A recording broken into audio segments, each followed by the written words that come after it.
Damos comienzo a un nuevo comentario bíblico expositivo. Servidores de Dios. Quien te habla es Manuel Cornejo. En esta ocasión estaré compartiendo sobre el libro de Job, capítulo 5 y versículo 6, donde dice: porque la aflicción no sale del polvo, ni la molestia brota de la tierra. Dice porque la aflicción no sale del polvo.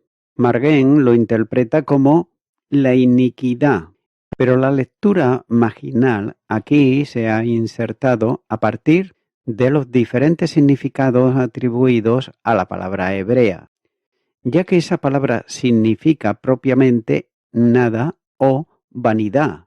Luego, la nada en cuanto a valor, indignidad, maldad, iniquidad. Y luego, la consecuencia de la iniquidad es la adversidad, la calamidad y la aflicción. El Salmo 55 y versículo 4 nos dice: mi corazón está dolorido dentro de mí, y temores de muerte sobre mí han caído. Y Proverbios capítulo 22, versículo 8 dice: el que sembrare iniquidad, iniquidad segará, y la vara de su insolencia se quebrará. También la Septuaginta lo traduce como trabajo o problema. Y la Vulgata lo traduce: no hay nada en la tierra sin causa. Note que el sentido general es claro, y es que las aflicciones no deben de atribuirse al azar, o que no carecen de un diseño inteligente, ya que esto no surge como los cardos, la zarza y los espinos de la tierra inconsecuentemente, ya que tiene una causa, y está bajo la dirección además de Dios, ya que el objeto de Elifaz en la declaración es mostrarle a Job que era impropio quejarse y que debía encomendar su causa a un Dios de infinito poder y de sabiduría, como también señala Job capítulo 5 versículo 8 en adelante. Por tanto, las aflicciones, dice Elifaz, no podían evitarse, ya que al hombre les nació, y por tanto él debe esperarlo, y cuando vinieren debe ser sometido según lo ordenado por un ser inteligente, sabio y además bueno. Y este es un verdadero motivo de consuelo en las aflicciones, ya que no vienen de la tierra inconscientemente, no brotan de sí mismos.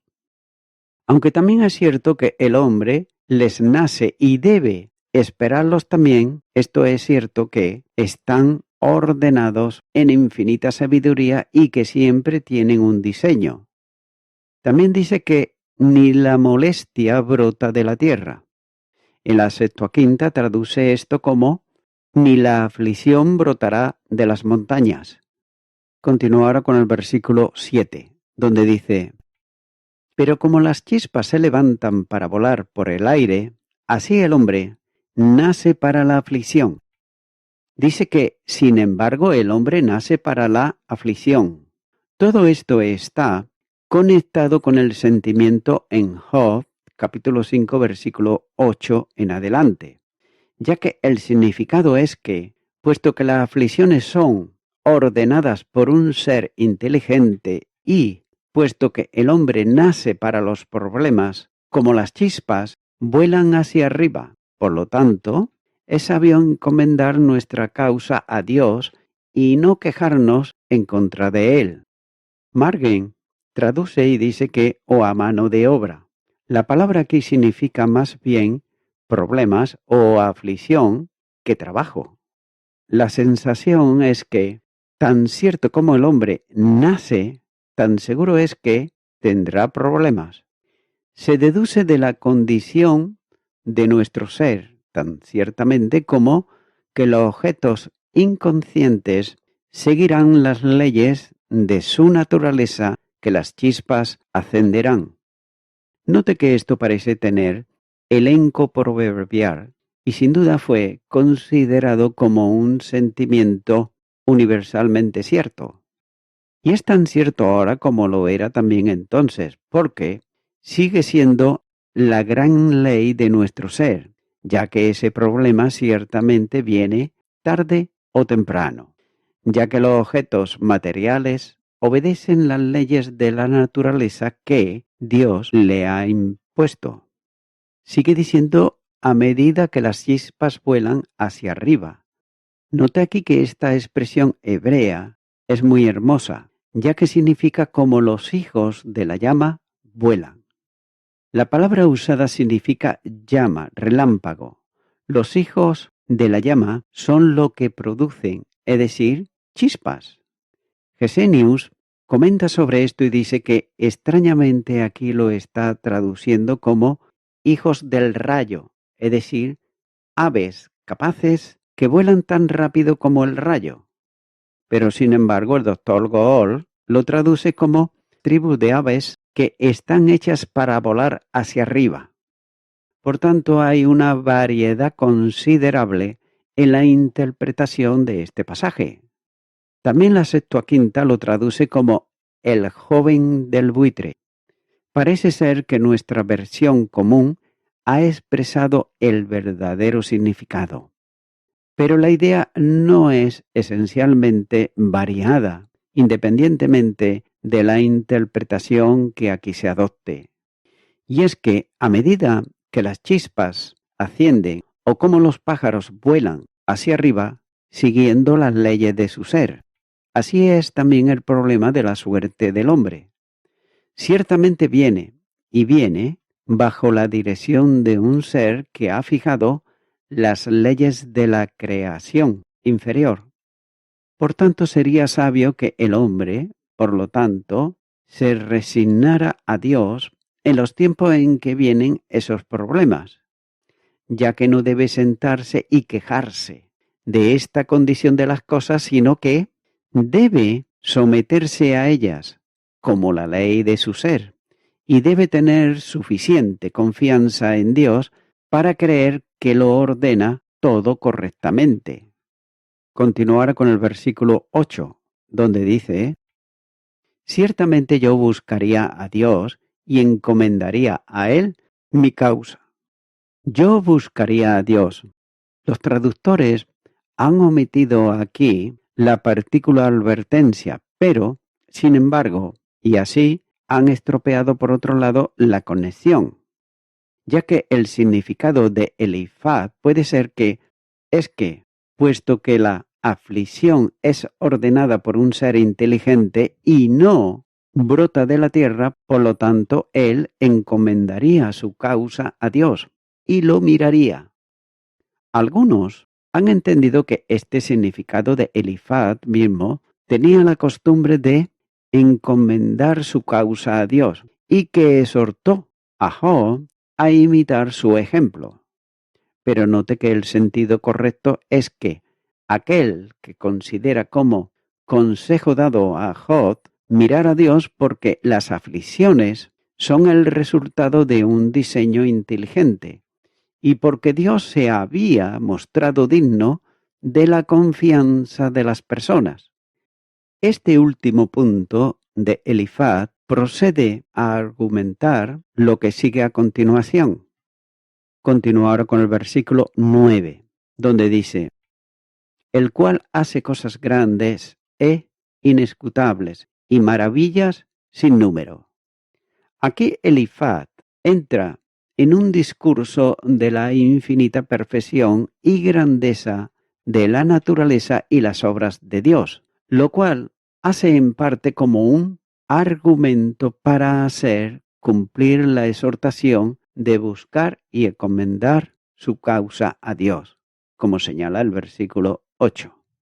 Porque Dios era infinitamente capaz, ya sea para castigarlo, aún peor, si continuaba provocándolo, o para levantarlo del polvo, si humildemente se dirigía a él.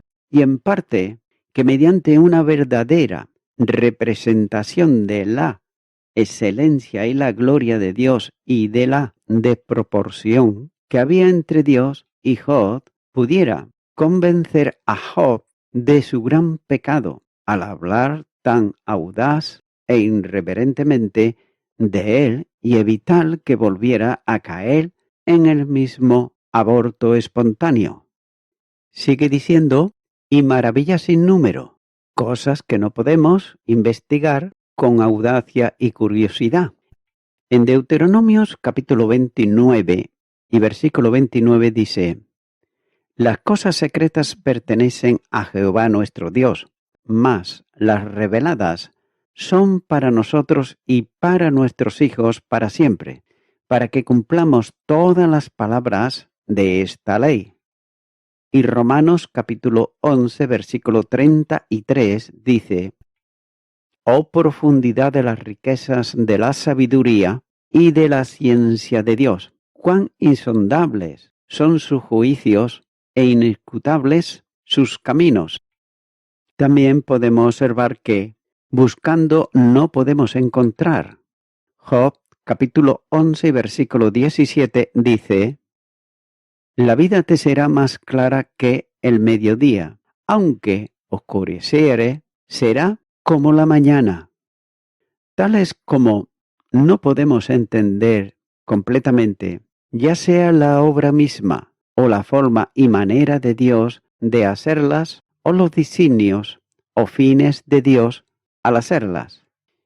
Y por lo tanto, oh Job, eres culpable de gran impiedad y locura al censurar los caminos y las obras de Dios como irrazonables, porque no comprendes completamente la naturaleza y también el uso de ellos.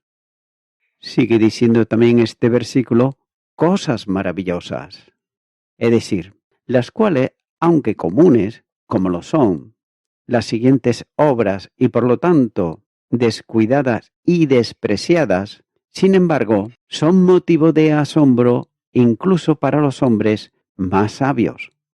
Continuará con el versículo 10, donde dice, que da la lluvia sobre la faz de la tierra y envía las aguas sobre los campos.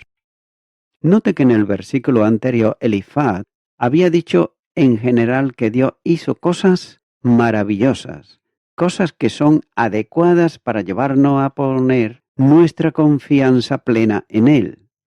En este y en los versículos siguientes desciende a los detalles y especifica aquellas cosas que muestran que Dios es digno de ser confiado. Esta comunicación continúa hasta el versículo 16 y el alcance general es que el albedrío de Dios se ve en todas partes y que sus tratos providenciales están adaptados para impresionar al hombre con idea elevada de su justicia y de su bondad. Note que Elifaz comienza con la lluvia y dice que el hecho de que Dios la envíe sobre la tierra fue preparado para llevar al hombre a confiar en él, ya que él quiere decir que mientras que el sol, la luna y las estaciones tienen tiempo establecidos y están gobernados por las leyes establecidas, la lluvia parece ser enviada directamente por Dios y se imparte en los momentos que son mejores. Está totalmente bajo su control y proporciona una evidencia constante de su benevolencia. Sin ella, cada vegetal se secaría y cada animal en la tierra pronto moriría. La palabra tierra aquí se refiere probablemente a la parte cultivada de la tierra, los campos que están bajo labranza, ya que dice y envía las aguas sobre los campos. Margen traduce y dice que lugares exteriores. En hebreo, fuera de las puertas, es decir, afuera, en el extranjero, es decir, los campos fuera de las ciudades y pueblos.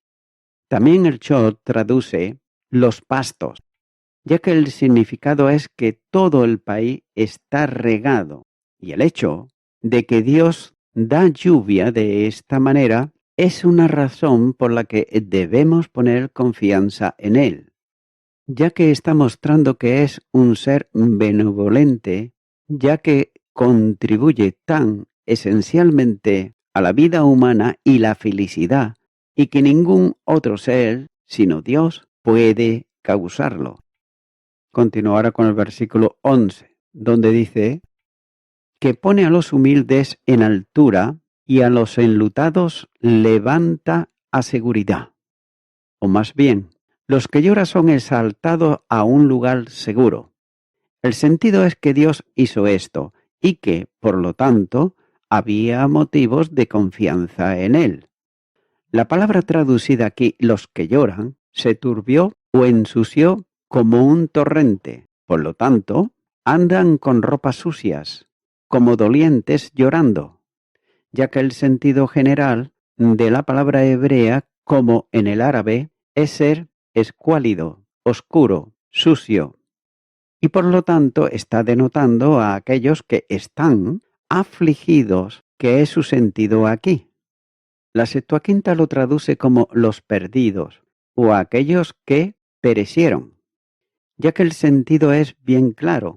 Dios levanta a los inclinados, a los oprimidos y a los afligidos.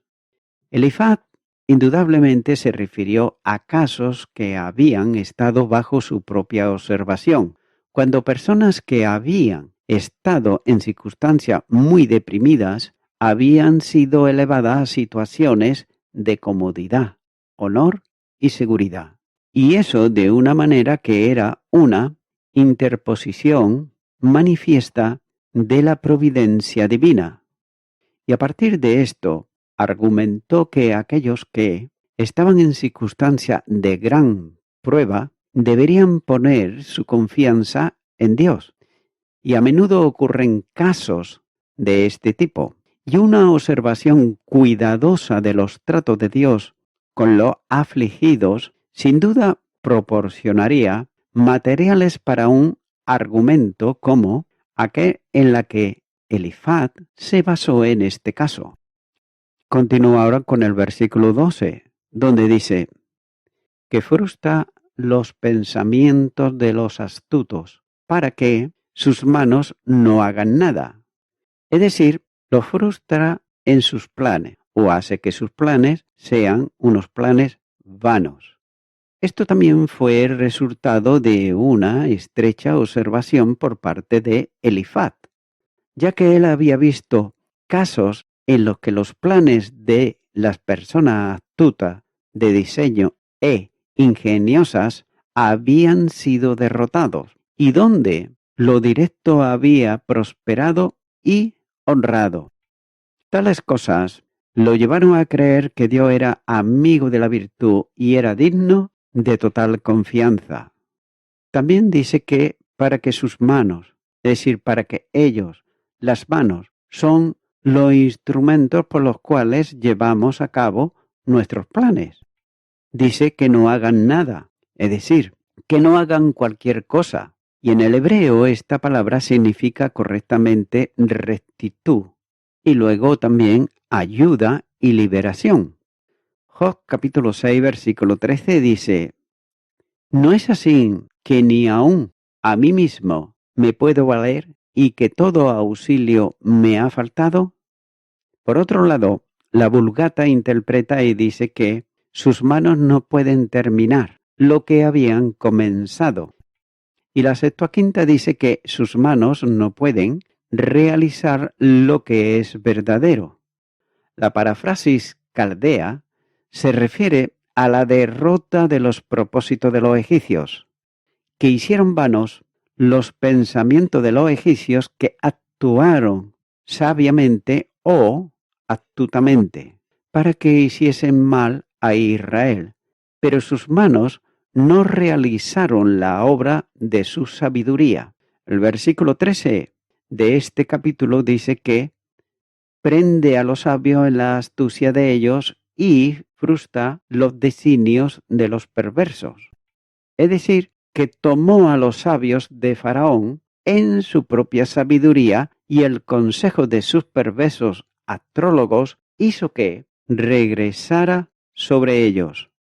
El sentido general es que Los hombres ingeniosos y de diseño, personas que trabajan en la oscuridad y que forman propósitos secretos del mal, están decepcionados y también frustrados. Elifaz probablemente había visto ejemplos de estos y ahora lo atribuye a Dios como haciéndolo digno de la confianza de la gente. Note que lo astuto y el diseño a menudo se frustran de tal manera que muestran que es totalmente de Dios. Él expone sus designios de esta manera y muestra que es el amigo de los sinceros y los honestos. Y note que al hacer esto también demuestra que es digno de la confianza de su pueblo. Y voy concluyendo con esto. Se ha señalado anteriormente que la aflicción no brota del polvo, también como la mala hierba no brota por sí sola. Elifaz está insinuando que la causa de ello estaba en el propio Job, ya que la causa de las aflicciones no había que buscarla fuera de Job, sino en él mismo, ya que no era por casualidades externas, sino por su propia naturaleza. El hombre nace del vientre de su madre, siendo ya pecador, y en cuanto pasan los años, crece en altura y también en pecado. Por lo tanto, la aflicción es ordenada por Dios a causa del pecado. Amigo y amiga oyente, las manos se usan para muchas cosas, unas buenas y otras malas. El salmista dice en el Salmo 18, versículo 24, por lo cual me ha recompensado Jehová, conforme a mi justicia, conforme a la limpieza de mis manos delante de su vista. Y el Salmo 7, versículo 3 dice, Jehová Dios mío, si yo he hecho esto, si hay en mis manos iniquidad. Amigo y amiga oyente, en las manos de las personas que no se han reconciliado con Dios por medio de Jesucristo, solo puede haber iniquidad. Y esto es precisamente por causa del pecado. Sin embargo, Jesús era de manos limpias y sin pecado. Mira lo que dice el Evangelio de Juan, capítulo 20 y versículo 25, donde había aquí entre los apóstoles un incrédulo. Y dice este versículo 25, le dijeron, pues, los otros discípulos, al Señor hemos visto. Él le dijo, si yo no viere en sus manos la señal de los clavos, y metiere mi dedo en el lugar de los clavos, y metiere mi mano en su costado, no creeré. Tomás, este hombre, era hasta este momento un hombre que tenía la necesidad de creer y creer por fe, porque la salvación es por medio de la fe, no es por obra de justicia para que nadie se gloríe, sino que esto es un don de parte de Dios. Es por eso que, mi amigo, mi amiga oyente, tú tal vez seas una de esas personas, pero recuerda lo que dijo el salmista en el Salmo 7, versículos 3 y 4. Jehová Dios mío, si yo he hecho esto, si hay en mis manos iniquidad, si he dado mal pago al que estaba en paz conmigo, antes he libertado al que sin causa era mi enemigo. Aquí el salmista le está pidiendo a Dios que lo examine, le está pidiendo que lo perdone si ha hecho algo malo. Es por eso que, amigo y amiga oyente, ¿querrás tú hacer lo mismo? ¿Querrás tú que Dios te examine? Porque sabes que cuando nosotros nos examinamos a nosotros mismos, nos estamos viendo que somos personas buenas, caritativas, casi perfectos. Sin embargo, ¿cómo nos ve Dios? Aquí el salmista está pidiendo que Dios le examine, pero también está pidiendo que Dios le perdone si ha hecho algo malo. Y seguramente lo ha hecho porque los hombres y las mujeres somos todos pecadores y pecadoras, por naturaleza carnal. Así que, mi amigo, mi amiga, yo te invito ahora a que tú vengas ante Cristo, a que tú vengas pidiéndole, igual que el salmista le pedía, que lo examine, que lo perdone. tan fácil, y que lo recibas en tu corazón como tu Salvador. Ora conmigo esta oración que yo voy a estar haciendo si nunca antes la has hecho, y repite conmigo y di: Señor Jesucristo, vengo ante ti, reconociendo mis pecados. Con mis manos he hecho cosas que no están bien, y me arrepiento ahora de todas ellas. Te pido que tú me examines. También te pido y ruego tu perdón sobre mi vida.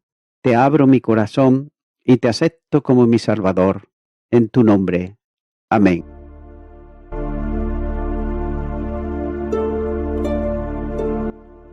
Amigo y amiga oyente, si tú has hecho esta oración de corazón, te recomiendo que comiences a orar a Dios, en primer lugar, en el nombre del Señor Jesucristo. Orar a Dios no es rezar, sino que es hablar con una persona. También te recomiendo que leas la palabra de Dios y lo hagas a diario. Comienza, por ejemplo, con el Nuevo Testamento. Y también, por último, te recomiendo que para que puedas crecer espiritualmente, te congregues en una iglesia cristiano-evangélica, donde se predique, se enseñe y se practique la sana doctrina y la palabra de Dios. Congrégate ahí y con el tiempo podrás crecer espiritualmente y también servir al Señor Jesucristo. Que Dios te bendiga. Y a toda la audiencia, nuevamente ya me estoy despidiendo de todos ustedes y será hasta el próximo programa. Que Dios os bendiga a todos.